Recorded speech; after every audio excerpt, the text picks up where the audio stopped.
யார் இந்த தேவனுடைய பிள்ளைகள்? எனக்கு பிரியமானவர்களே, நாம கிறிஸ்தவ குடும்பத்துல பிறந்துட்டோம். நம்ம பிறந்ததுல இருந்து நம்ம அப்பா அம்மா கிறிஸ்தவர்களா இருக்கிறதுனால நம்ம இயேசுப்பாவுடைய பிள்ளைகளா அப்படின்னு பார்த்தோம்னா இல்ல.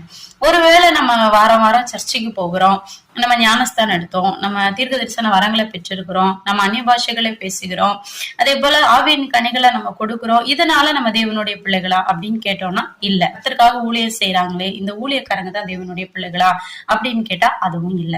அப்ப யாருதான் அந்த தேவனுடைய பிள்ளைகள் அப்படின்றத நான் இன்றைக்கு உங்களுக்கு ஒரு வேத வார்த்தையின் மூலியமா நான் காண்பிக்க விரும்புகிறேன். யோவான் எழுதின சுவிசேஷ புஸ்தகத்துல 1வது அதிகாரத்துல 12வது வசனத்துல நம்ம இப்படியாய் வாசிக்கிறோம்.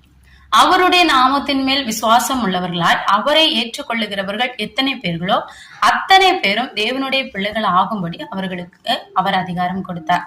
தேவனுடைய பிள்ளைகளா இருக்கிறதுக்கு ஒரே ஒரு குவாலிபிகேஷன் தான், நீங்க இயேசு கிறிஸ்துவ விசுவாசித்தா மாத்திரம் போதும், நீங்க தேவனுடைய பிள்ளைகளா இருப்பீங்க.